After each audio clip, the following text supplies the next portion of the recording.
Indonesia adalah negara yang memiliki keberagaman suku, agama, ras, dan antar golongan.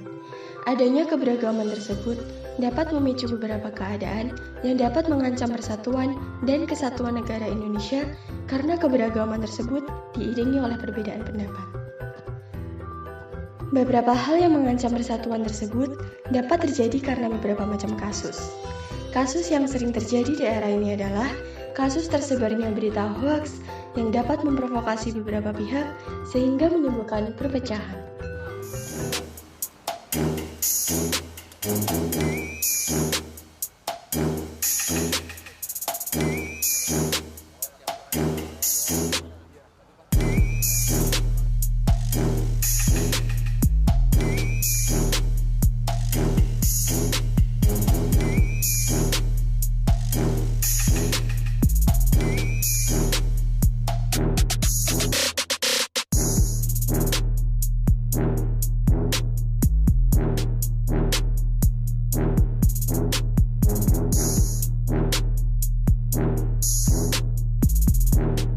Edi Mulyadi ditetapkan sebagai tersangka dugaan kasus ujaran kebencian berdasarkan suku, agama, ras, dan antar golongan dan penyebaran berita bohong pada Senin 31 Januari 2022. Dalam video berdurasi singkat itu, terdapat kata-kata yang tidak pantas seperti orang Kalimantan dikatakan sebagai monyet, pasarnya adalah kuntilanak, dan genderuwo tidak layak dijadikan ibu kota negara baru, tidak akan ada yang pindah ke Kalimantan, dan Kalimantan sebagai tempat jin membuang anaknya.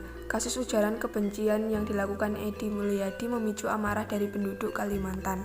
Di mana notabene penduduk Kalimantan adalah masyarakat yang sangat menjunjung tinggi nilai agama, budaya, nasionalisme, dan sangat menghormati perbedaan yang ada di negara Indonesia. Tindakan yang dilakukan oleh Edi Mulyadi harus segera diproses secara hukum oleh pihak Kepolisian Republik Indonesia, karena kasus ini jelas dapat merusak kedamaian dan memicu desintegrasi bangsa. Hoax telah menjadi senjata bagi kaum radikalisme untuk merusak mental dan moral bangsa melalui berita-berita bohong.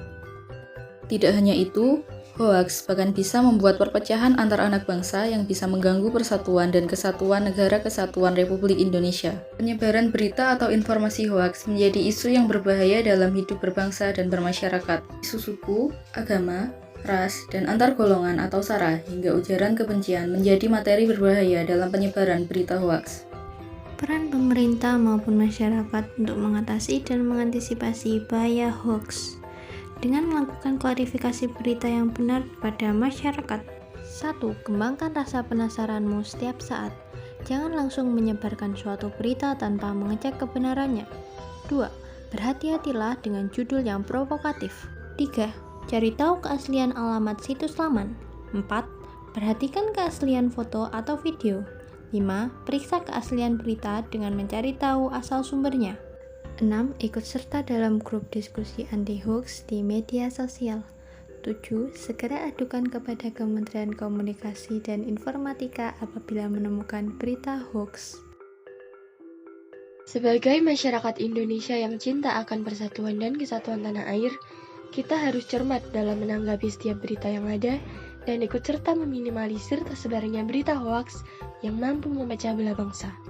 Sekian yang dapat kami sampaikan. Terima kasih atas perhatiannya. Semangat bersatu untuk Indonesia yang lebih maju.